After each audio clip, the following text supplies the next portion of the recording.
Good evening, I'm Katerina Georgieva. This is CBC Windsor News at 6. Thanks for watching. Here are your top stories tonight.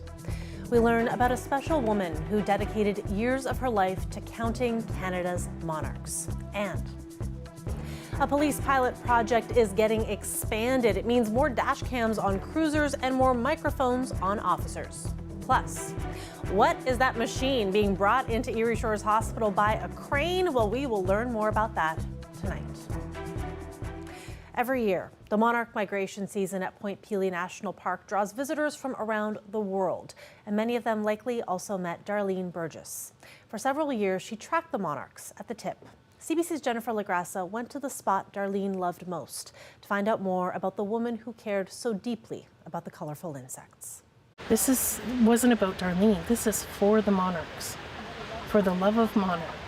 Here at Canada's most southern mainland point is where monarch butterflies will come and gather in the trees before they migrate to Mexico. And for years, it was where Darlene Burgess would come to count every one of them to keep track of the population. But what drew her to it? She's very passionate about the monarchs and how incredibly small and fragile they are. Her passion was the starting point. That passion spread across all areas of her life. She did everything wholeheartedly. We actually went to the same high school. Ken and Darlene were teens when they met in Sault Ste. Marie. They raised 2 kids and after 25 years of marriage had a wild adventure. The couple moved from small town Ontario to Maui, Hawaii for several years. It's where her love of wildlife truly blossomed.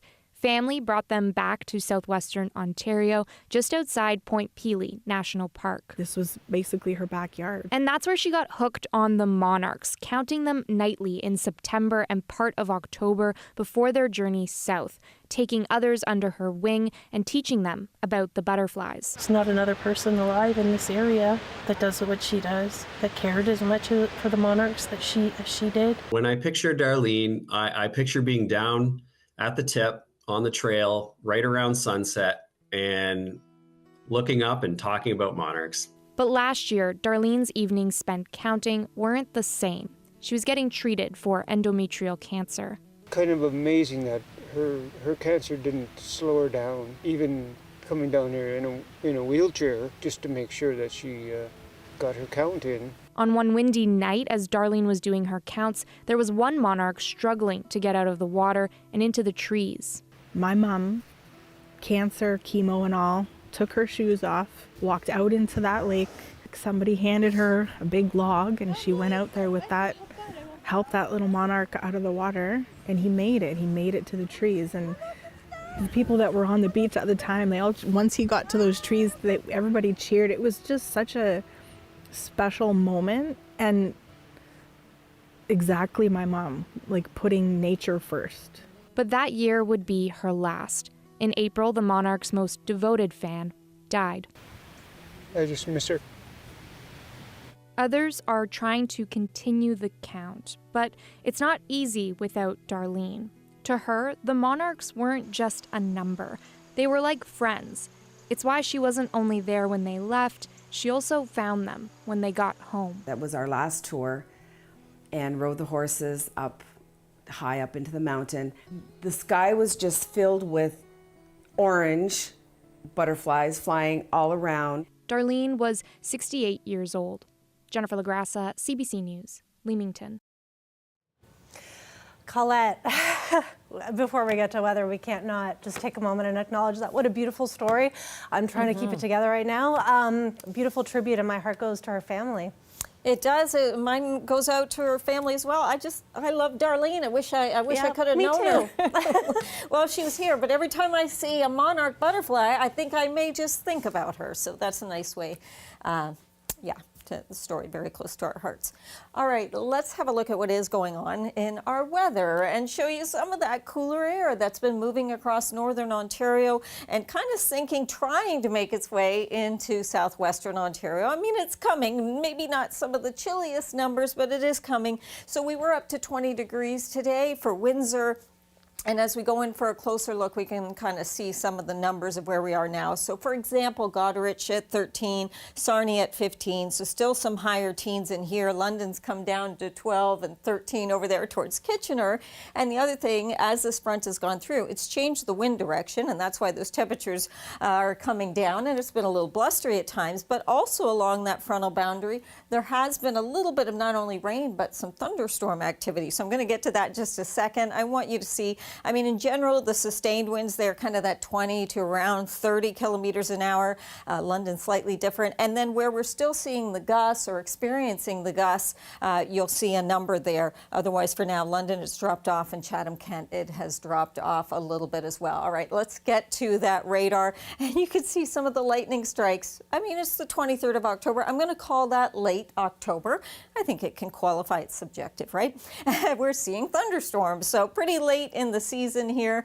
Closer look as they were passing kind of through Middlesex County and moving pretty quickly now over towards Norfolk County. But a few lightning strikes, a few claps of thunder in there, and a little downpour, and then it was gone. So not a lot of moisture along that front, as it was advertised when we talked about this yesterday evening that it would be coming through. The only thing we'll kind of see now are just a little bit of lake effect clouds. They'll show up from Sarnia over towards London. I'm anticipating, though, mostly sunny skies back towards Windsor, LaSalle, and towards Leamington. So looking like a good day tomorrow, just cooler. All right. And then Friday, we are going to see some cloud cover and a little more widespread shower activity coming on through. So plan accordingly for your Friday. It does get better for the weekend. Temperatures then overnight tonight, some 3s and some 4s on the board here.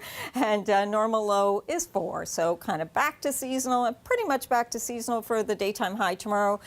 Lighter winds, though, that we'll be able to enjoy, so it's going to sort of feel like that 14.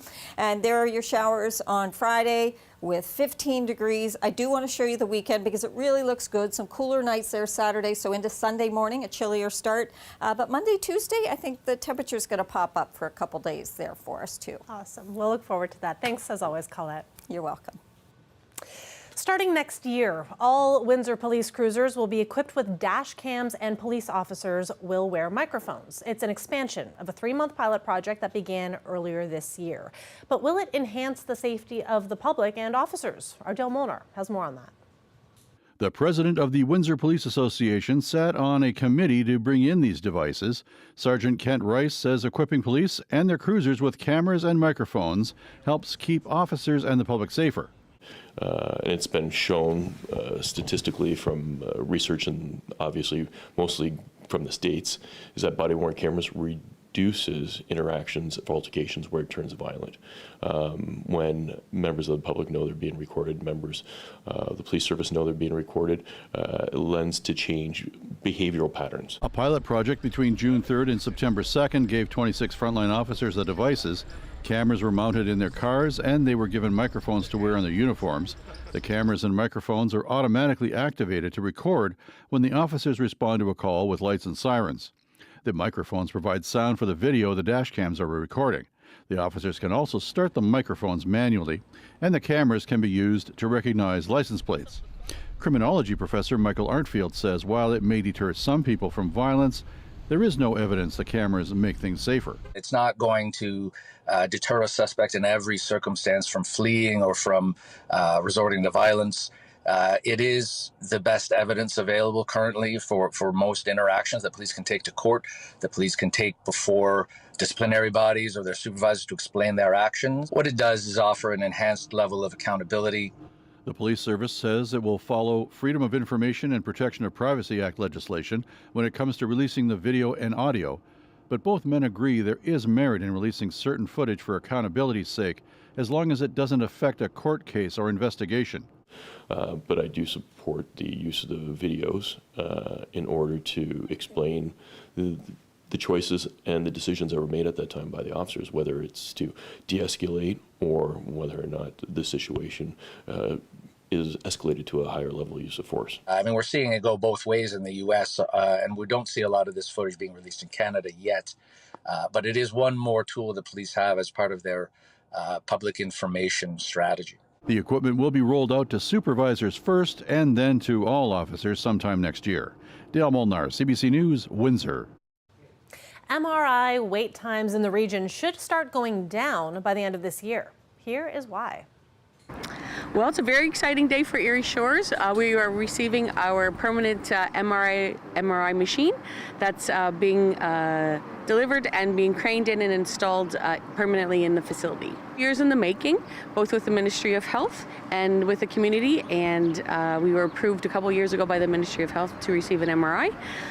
Certainly you'll know all the wait time, the length of wait times for MRIs, and so we're excited that we were able to receive one and be able to support the community with MRI testing.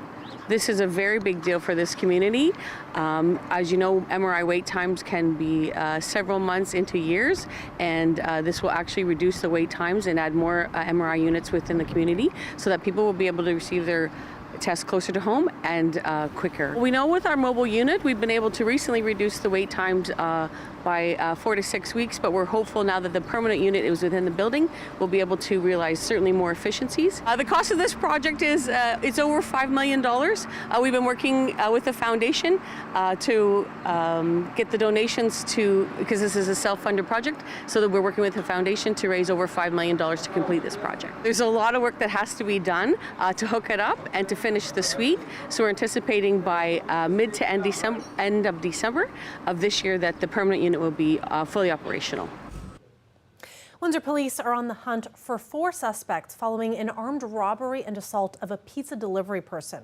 Police responded shortly after 11 o'clock yesterday, and it was near the intersection of Goyu and Shepherd Streets. According to police, the 4 men confronted the victim in an alleyway nearby. They demanded that he hand everything in his possessions over, including his vehicle keys. The victim was assaulted, they say, when he tried to escape, and that is when the suspects also revealed that they were carrying a gun and bear spray. They fled the area after being confronted by a witness. Police are now looking for the 4 males, and here's what we know about them so far. One is 6 feet tall with a medium build. The other 3 are said to be approximately 5'10" tall with medium builds, and they also wore black clothing and face masks. Police are asking people in the area to check their video surveillance or dash cam footage for evidence. Premier Doug Ford is telling the LCBO to find an Ontario-based supplier for its soon-to-be reintroduced paper bags. Ford's directive coming after the Crown Corporation already signed a deal with a Quebec bag maker. As Clara Pasica tells us, the process has some at Queen's Park shaking their heads. Weeks after the LCBO confirmed a nearly $11 million contract with Rosenbloom Inc., a Quebec producer for paper bags, the Premier yesterday sent the LCBO a letter directing the Crown Corporation to initiate a new tender process as soon as possible that will be limited to Ontario suppliers, also saying the LCBO's recent decision to source paper bags from a company outside Ontario goes against our government's direction. Finance Minister Peter Bethlenfalvy provided that direction. I'm deeply disappointed that we've got lots of great Ontario forest products companies. So we've been very clear. We want them to use Ontario companies, respecting trade rules, and I think Ontario companies are the best around. The minister's letter to the LCBO was dated 3 months after the request for quotes went out. One group is applauding the government stepping in now to help their sector. There are also a lot of northern, rural, and Indigenous communities that depend on the prosperity of the sector. They're dependent on the local mill for employment and tax revenue and GDP. And if we don't start supporting these made in Ontario supply chains, all of these communities are at risk. And we're in a very difficult spot right now in the sector for some market segments. And I think the Premier's decision to promote Ontario-made forest products is the right one for Ontario. But some of the government's critics say meddling with the Crown Corporation's decision is suspicious. The most important question is, when it comes to Doug Ford, what friend, what insider wants that contract? That's what this is all about. The government denies that characterization. We won't get involved as dictating which company gets a contract. The NDP leader says this is a mistake that could have been avoided. I don't know how much that's they've wasted in time and money, and I don't know what it's going to take to break that deal. What we need is a Ontario first procurement plan and process. The request for proposals that Rosenbloom bid on listed a 2-year term. In an email to CBC this morning, a spokesperson for the LCBO said a contract with Rosenblum Inc. remains in place, but we will initiate a new tender process that will be limited to Ontario suppliers at the soonest available opportunity. Clara Pasica, CBC News, Toronto. Justin Trudeau faced Liberal MPs today who want him to resign as leader. Cameras were not inside the room for the 3-hour caucus meeting, but CBC has learned there was a letter read out loud calling for Trudeau to decide by next Monday whether he'll stay or resign. Here's what some Liberals said as they emerged. The Liberal Party is strong and united. There's certainly a lot of things that we need to reflect on, but I am quite proud of my colleagues, whether I agree with them or not, because they were frank, they were honest, and they spoke with their hearts. What really matters at the end is that we come out of that caucus meeting united, resolve in delivering for Canadians, and resolve in winning the next election. Prime Minister Trudeau says he plans to stay on to fight that election. A live look outside there. Look at that gold as the sun starts setting. Stay with us after the break. The Bank of Canada has cut interest rates, so we'll tell you everything you need to know. Stay with us.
Welcome back. We will bring you the details about today's supersized interest rate cut from the Bank of Canada in a few minutes. But first, we did just tell you about Prime Minister Trudeau and his meeting with the Liberal caucus today. Here is now a deeper look. I'm Ashley Burke on Parliament Hill in Ottawa, where the Prime Minister is under more pressure than ever before to step down, and it's coming from within his own party. Now those trying to oust Justin Trudeau have given him an ultimatum. The Liberal Party is strong and united. The party may be united, but not necessarily behind its current leader. We need change, but Liberal MP Wayne Long among those calling on Justin Trudeau to step down. Liberal Party is an institution in this country. It's bigger than one person, one leader. He's among 24 Liberal MPs who sources say signed a letter calling on Trudeau to go. And that today an MP read out a document at caucus that says Trudeau has until Monday to decide if he'll leave. Do you think the Prime Minister should stay? It's not up to me. It's up to him. The Prime Minister will make a decision, and he will, whatever the decision is, we will stand behind him. During that private meeting, Liberal MPs say as many as 20 of their colleagues voiced concerns about the Prime Minister, while others stood behind him. We heard a lot. Over, I'd say 50 or so people spoke. We heard every angle, every aspect of this. And what it's left us with is something to go away and think about. Liberal MPs told CBC News the Prime Minister listened and said he would reflect on what caucus told him. But Trudeau told his MPs he wasn't convinced he had to go. He's quite clear about his intentions, and I don't expect those to change. My colleagues need to turn the knives outwards and not inwards, and we need to focus on the most important thing, which is getting things done here in Parliament and taking the fight to Pierre Poilievre, because he's a disaster for this country. The Conservatives seizing on the Liberal division as ammunition against Trudeau. His caucus is revolting. Will he call a carbon tax election today?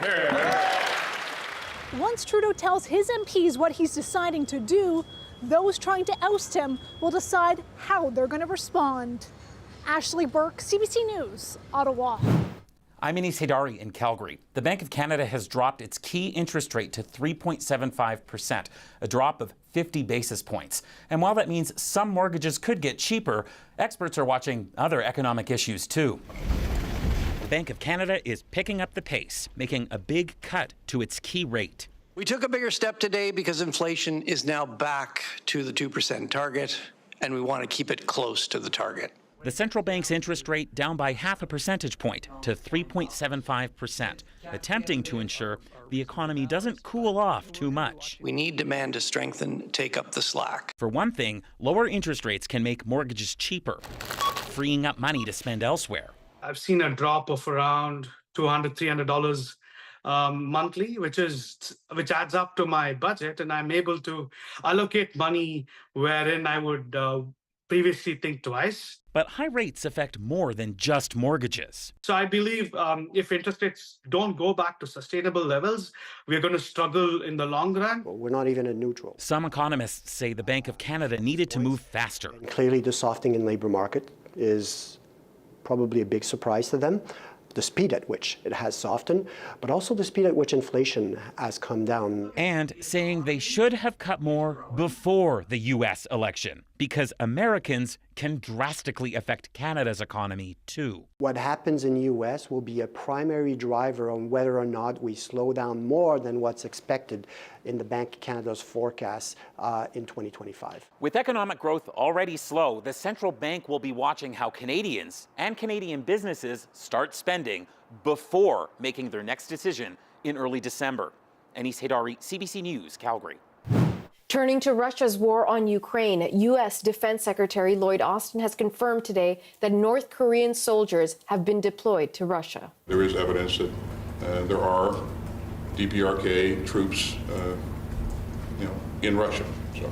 This is video obtained by CNN, and it appears to show North Korean soldiers receiving uniforms and equipment at a training ground in Russia's Far East. There are fears that North Korean soldiers could be in the country to help Russia in its war with Ukraine, which would mark a deep escalation in the conflict. When we come back, we'll turn to a lighter story, the tale of a fugitive pumpkin. Stay with us.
Welcome back. A part of a historic moment in baseball has now become a historic memento. On a 1-2, Ohtani sends one in the air. The other way. Back it goes. Gone! That is Los Angeles Dodgers player Shohei Ohtani becoming the very first player in Major League Baseball to hit 50 homers and steal 50 bases in a season with that home run shot last month. The actual ball he hit sold at auction this week for a record $4.4 million or 6 million Canadian, the most ever paid for any game ball from any sport. And what remains to be seen is who gets the money, because 3 people are claiming to be the rightful owner of the ball, the man who walked away with it and 2 others who say they grabbed it first. Meanwhile, Ohtani and the Dodgers are getting set for Game 1 of the World Series against the Yankees on Friday. Halloween decorations seem to get larger every year, which is fine as long as they don't get away. Take a look at this. We have an inflatable pumpkin block road. Police in Bay Village, Ohio were called to the scene of a fugitive pumpkin. It had broken free and rolled onto a busy road. That is just wild. The inflatable giant weighs 350 pounds, and police say it was returned to its owner without incident and that, quote, no officers or pumpkins were harmed during the operation. That is it for CBC Windsor News. Thanks so much for watching. Have a great night, and we'll see you tomorrow.